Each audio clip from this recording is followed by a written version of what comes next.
Tapi rupanya ada yang mengalahkan jin. Siapa dia? Wa qala allazi 'indahu 'ilmun minal kitab. Ada seorang lelaki, bukan jin, manusia yang punya ilmu. Apa kata dia? Ana atika bihi qabla an yartadda ilaika tarfuk. Saya boleh membawa kerusi Bilqis dari Yaman ke Palestina. Berapa lama? Qabla an yartadda ilaika tarfuk. Sebelum mata engkau berkedip. Belum mata Sulaiman berkedip, kerusi dah sampai. Itu dah sampai tuh. 3000 tahun yang lampau, 3000 tahun lepas, jin sudah kalah competition. Makanya kalau ada hari ini orang masih mencari pokok kayu, mencari sungai, mencari tempat air yang boleh disapu keluar jin, ada 3 permintaan. Kamu nak apa? Kata dia. Maka sesungguhnya dia sudah terlambat hidup 3000 tahun lampau. Sesungguhnya jin sudah lama kalah dengan kita. Maka kita dianjurkan untuk membaca 11 ayat supaya tak diganggu daripada gangguan sihir. Qul a'udzu birabbil falaq min syarri ma khalaq wa min syarri ghasiqin idza waqab wa min syarri naffatsati fil 'uqad wa min syarri hasidin idza hasad. Qul a'udzu birabbin nas malikin nas ilahin nas min syarril waswasil khannas alladzi yuwaswisu fi sudurin nas minal jinnati wan nas. 11 ayat kerana tukang sihir namanya Labid bin A'sam. Semua tukang-tukang sihir ini berkawan dengan jin. Dan jin inilah yang akan merosak, mengganggu. Dia curi rambut Nabi Muhammad SAW. Itu maka perempuan dulu bila habis gunting rambut bawa balik ke rumah. Kenapa? Takut rambut dicuri, disihir. Black magic. Oh, black magic tak boleh Ustaz? Tak boleh. Kalau begitu white magic boleh? Tak ada. Semua magic sihir haram. Tak boleh guna sihir. Maka kita disuruh membaca ayat kursi, akhir Al-Baqarah lillahi ma fis samawati, Al-Fatihah, Qul huwallah 3 kali, Al-Falaq sekali, Qul a'udzubinas sekali. Diambil daun sidir, daun bidara, ditumbuk halus. Kalau tak ada tumbuk, di blend boleh, tapi usahakan blendnya baru. Sebab kalau tidak pakai mandi, ini nampaknya jin pedas, bukan, bekas cabai. Tak ada jin mengganggu. Lepas itu dicampur dengan limau. Ambil limau, potong halus-halus. Lepas itu bubuh dengan garam kasar. Daun sidir, limau, garam kasar. Semasa dibancur, dicampur, bacakan di situ Al-Fatihah sekali,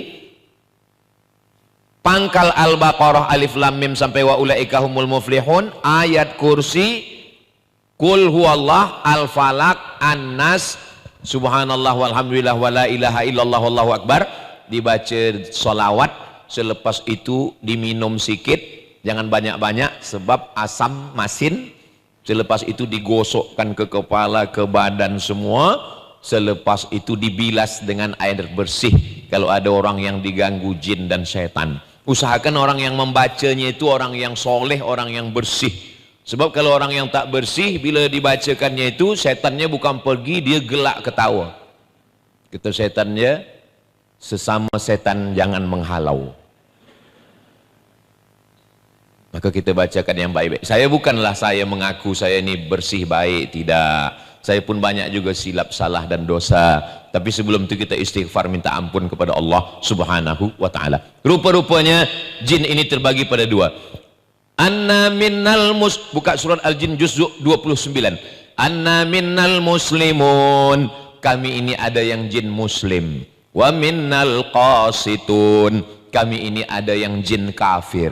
Yang muslim itu taharraw rasyada, selalu mencari jalan yang lurus. Adapun yang kafir, kanu li jahannama hataba, mereka akan menjadi bahan bakarnya api neraka. Mudah-mudahan anak-anak cucu kita dijaga Allah dari gangguan jin syaitan ini, insyaallah. Amin ya rabbal alamin.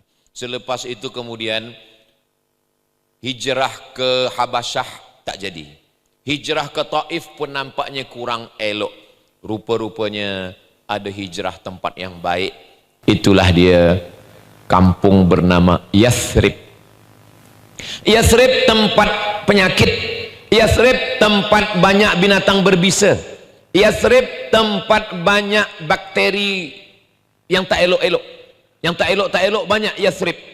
Nabi setiap ada nama kampung, nama orang yang tak elok, Nabi ganti. Nabi ubah dengan nama yang baru.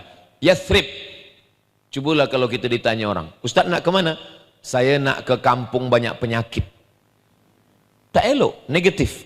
Maka dirubah Nabi menjadi Al-Madinah Al-Munawwarah. Al-Madinah kota, city. Al-Munawwarah yang terang dengan cahaya.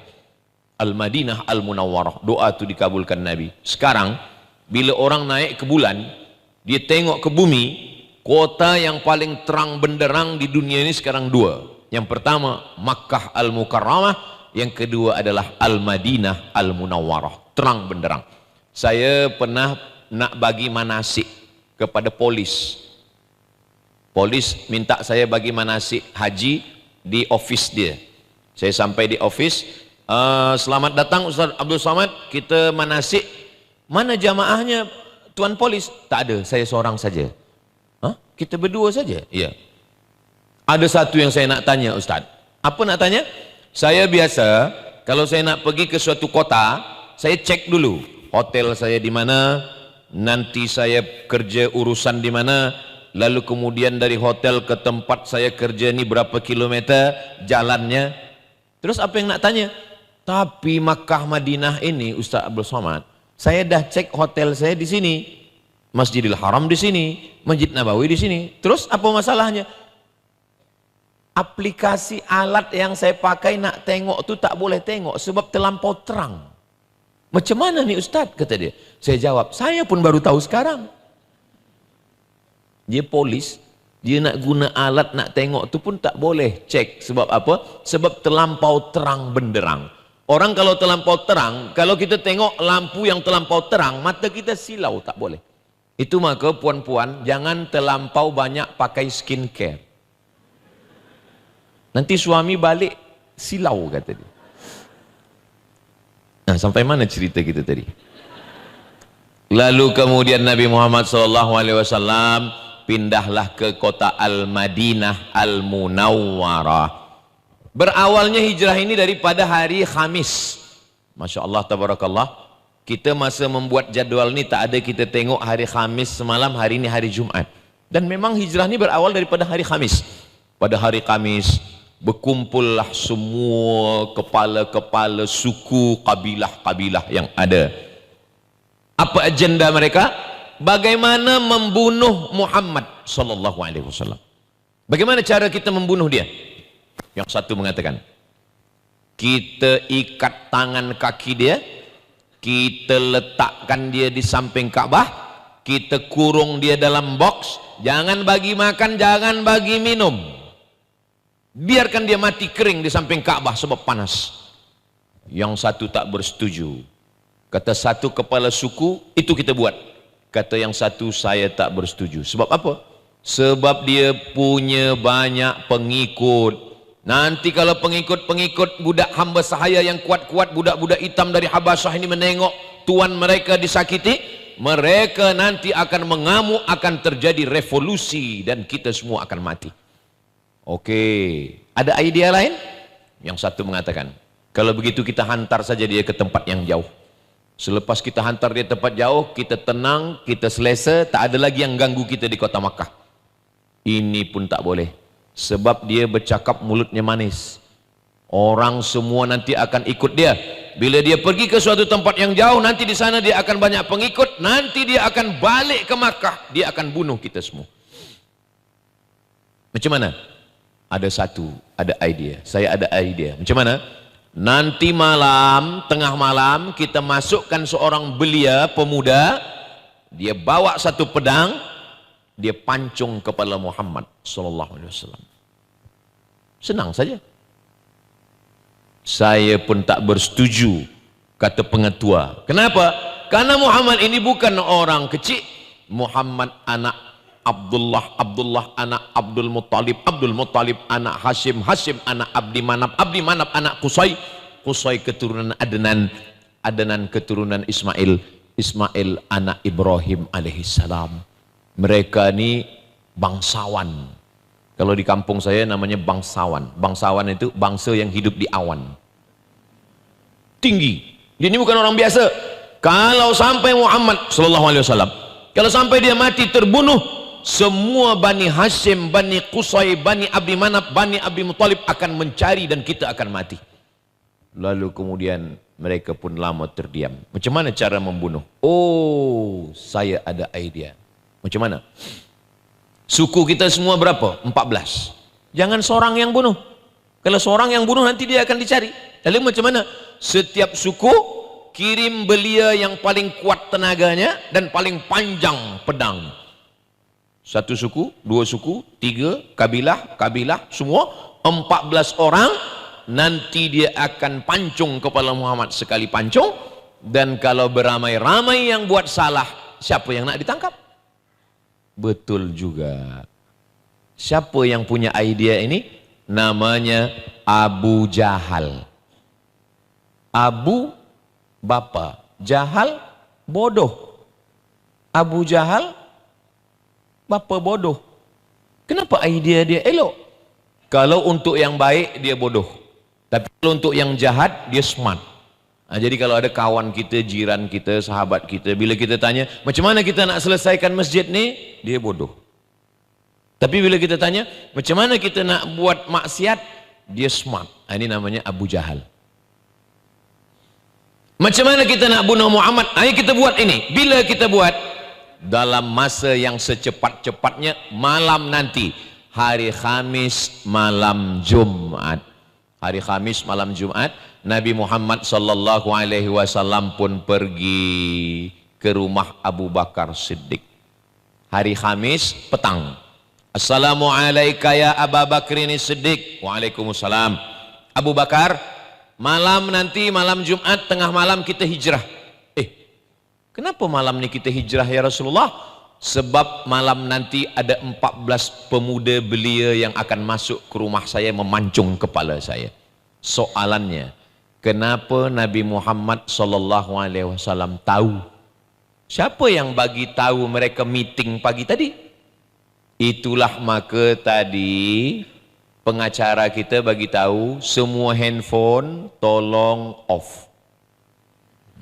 Itulah sebab ada handphone ni yang boleh record. Rupanya masa berkumpul tadi semua berita itu sampai kepada Nabi Muhammad sallallahu alaihi wasallam. Yang membawanya siapa? Jibril alaihi salam. Kata malaikat Jibril, nanti malam ada 14 pemuda yang akan memancung kepala engkau, maka pergilah engkau. Maka malam itu Nabi pun keluar. Ketika mereka sedang berada di muka di hadapan rumah Nabi, mereka akan masuk. Nabi pun keluar. Itulah yang diceritakan dalam surat Yasin. Waja'alna min baini aidihim saddan wa min khalfihim saddan fa'ashaynahum fahum la yubsirun. Waja'alna min baini aidihim sadda. Kami jadikan di hadapan mereka ada dinding yang tinggi. Waja'alna min baini aidihim sadda, tinggi. Wa min khalfihim sadda, ada lagi dinding yang tinggi. Fa'aghshaynahum, kami tutup mata mereka, fahum la yubsirun. Itulah kenapa kita baca Yasin malam Jumat, supaya kita ingat hijrah bukan setahun sekali tapi tiap malam Jumat. Wa ja'alna min baini aidihim saddan. Kenapa orang Islam tak pernah ingat hijrah malam Jumat tapi dia baca Yasin? Sebab bacanya cepat. Ja'un. Tak ada perenungan. Mestinya kita ingat, meleleh air mata kita tentang Nabi keluar rumah. Semua pemuda itu terpukau, terbodoh, terbuta, tertidur, tak nampak Nabi keluar. Nabi pun keluar. Selepas Nabi keluar baru mereka tersedar. Hah? Mana dia? Ini ayat cerita tentang hijrah. Jangan ayat ini dipakai untuk yang lain-lain. Sebab banyak juga orang lain gunakan ayat ini dia pakai motosikal, dia tengok ada polis di depan, dia tak ada guna helmet. Wa ja'alna min baini aidihim saddan wa min khalfihim saddan fa arshaynahum fahum la yubsirun. Kata polis, saya hafal juga ayat itu. Kita sama-sama baca Yasin. Saya pun dengar juga tazkirah Ustaz Somad. Tapi kalau saya tengok masa tazkirah di Hotel Rizkun awak tak ada. Saya tonton streaming, kata dia. Maksudnya bahwa ayat-ayat itu jangan salah guna. Ini kadang banyak lelaki balik malam lambat pukul 12 supaya istri tak tahu. Waja'alna min baini aidihim saddan wa min khalfihim saddan fa arsyainahum fahum la yubsirun. Dia hidupkan lampu. Welcome, kata dia. Lalu kemudian Nabi SAW dia tidak hijrah. Dia naik ke atas Jabal Thur. Kalau turun Iqra bismi rabbikal ladzi khalaq khalaqal insana min 'alaqin Iqra wa rabbukal akramul ladzi 'allama bil qalam, Jabal Nur. Kalau tempat Nabi 3 malam di atas transit Jabal Thur.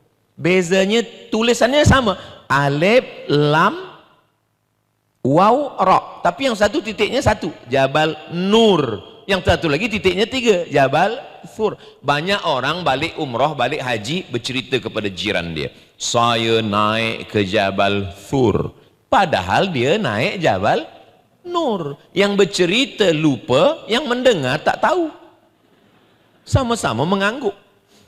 Tak apalah, beza sikit, Nur sama Thur sama-sama di situ. Asal jangan suami salah jawab bila ditanya istri, siapa nama istri abang? Thur. Rupanya Nur. Nah, itu boleh hijrah, pindah ke alam lain. Naiklah Nabi ke atas bersama dengan Abu Bakar Siddiq selama 3 malam. Malam Jumat, malam Sabtu, malam Ahad. Itu maka saya di mana-mana tazkirah hanya 3 malam. Saya sampai di Bandar Sebergawan hari Rabu, malam Khamis, malam Jumat, malam Sabtu. Sabtu balik. Maka saya kalau ditanya orang, kenapa tak boleh 4 malam Ustaz? Sebab Nabi transit hanya 3 malam. Lalu kemudian selama 3 malam, kenapa dia tidak terus saja hijrah? Sebab kalau dia terus hijrah, semua musuh dah menunggu. Ini maknanya dalam hidup mesti ada strategi. Hijrah itu bukan langkah kaki bismillahi tawakkaltu ala Allah la haula wala quwata illa billah. Tidak begitu, ada strategi tentang menghadapi hidup ini. Ini sekarang banyak umat Islam ini kalau ditanya, macam mana strategi kita menghadapi masa depan? Bismillahi tawakkaltu ala Allah la haula wala quwata illa billah. Serahkan pada Allah. Itu bukan ajaran Nabi Muhammad SAW.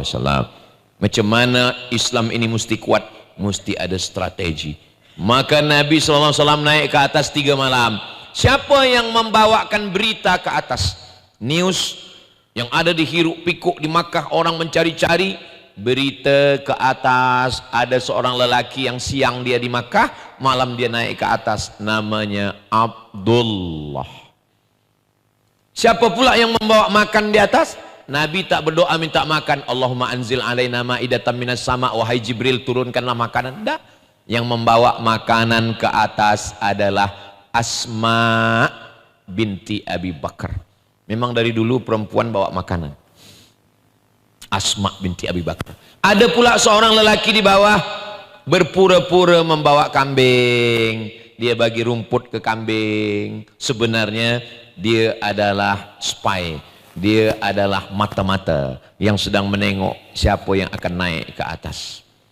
Siapa yang mengawani Nabi di atas? Yang menemani Nabi di atas adalah Abu Bakar Siddiq. Sebelum masuk ke dalam lubang batu, Abu Bakar Siddiq menahan Nabi SAW.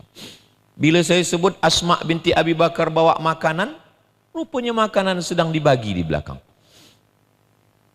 Kata Abu Bakar Siddiq, jangan engkau masuk ke dalam lubang batu ya Rasulullah. Kata Rasul, kenapa tak boleh masuk? Mungkin di dalam ada binatang berbisa, mungkin di dalam ada binatang buas, mungkin ada ular. Sebab lubang batu ini kita tak tahu entah apa yang ada di dalam. Kalau aku yang mati, kalau saya mati, yang bersedih hanya anak istri saya saja. Tapi kalau engkau yang meninggal ya Rasulullah, tak sampai dakwah Islam ke semesta alam. Nabi menunggu di luar. Abu Bakar Siddiq masuk ke dalam membersihkan semua. Setelah dia tengok, dia cek tak ada, aman, bersih semua. Tapi ada lubang, ada lubang. Lalu Abu Bakar Siddiq duduk di lubang itu, dia duduk. Dia duduk di situ. Selepas itu dia katakan, masuklah wahai Rasulullah. Rasul pun masuk. Abu Bakar Siddiq dia luruskan kakinya. Abu Bakar Siddiq bersandar, meluruskan kakinya, tengah malam dia pun tertidur. Nabi Muhammad SAW meletakkan tengkuknya ke atas kaki Abu Bakar Siddiq, tertidur. Tak lama tertidur, tak lama Nabi tertidur. Tiba-tiba Nabi terjaga, terbangun dari tidurnya. Nabi terjaga, kena ada air yang menetes dari atas. Musim panas, tak mungkin ada air hujan, tak mungkin ada embun. Ini di Arab, bukan kita sedang berada di Brunei Darussalam. Kata Abu Bakar Siddiq, dia tanya, air apa ini wahai Abu Bakar? Kata Nabi kepada Abu Bakar. Kata Abu Bakar Siddiq, air mata Abu Bakar jatuh ke wajah Nabi. Kenapa engkau menangis Abu Bakar? Kata Abu Bakar Siddiq, rupanya di lubang yang dia duduk itu ada binatang berbisa menyengat kakinya dan dia tidak gerakkan. Dia tahan kakinya tidak bergerak. Dia boleh tahan kakinya. Yang dia tak tahan adalah air matanya menetes, menahankan sakit. Itu maka kalau kita sebut dalam sembahyang tarawih, Al-Khalifatul Awal Sayyiduna Abu Bakrin Siddiq, dan semua jamaah menjawab. Di Brunei Darussalam macam itu juga.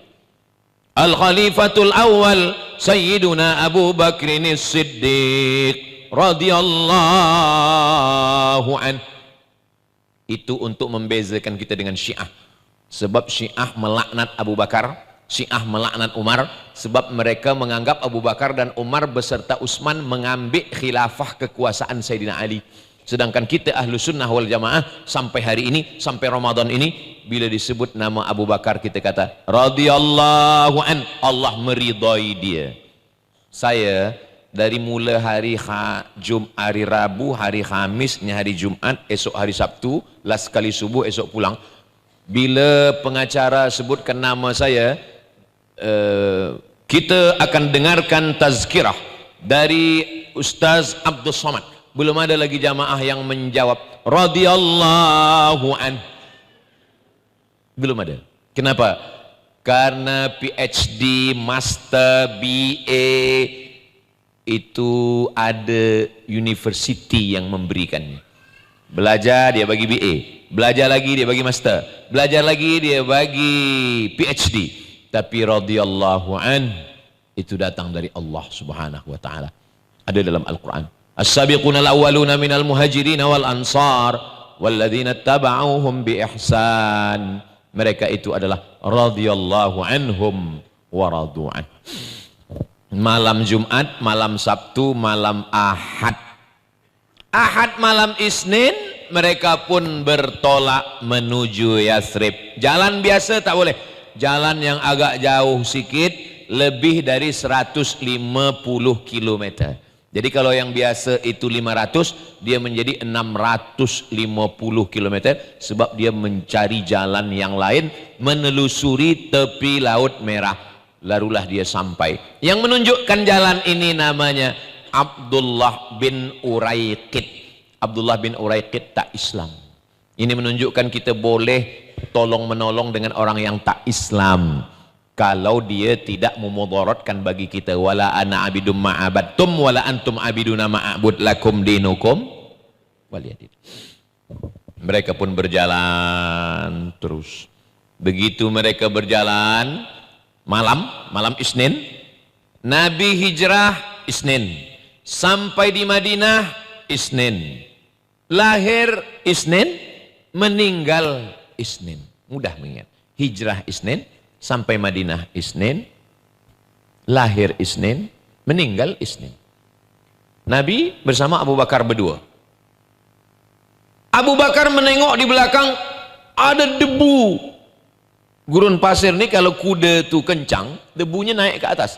Kata Abu Bakar, saya menengok ada debu di belakang, ini pasti ada orang mengejar kita ya Rasulullah. Kata Nabi, biarkan dia. Tak lama orang yang mengejar dengan kuda ni, dia hadang Nabi di depan. Selepas itu dia pun terjatuh. Rupanya yang mengejar ini namanya Suraqah bin Malik.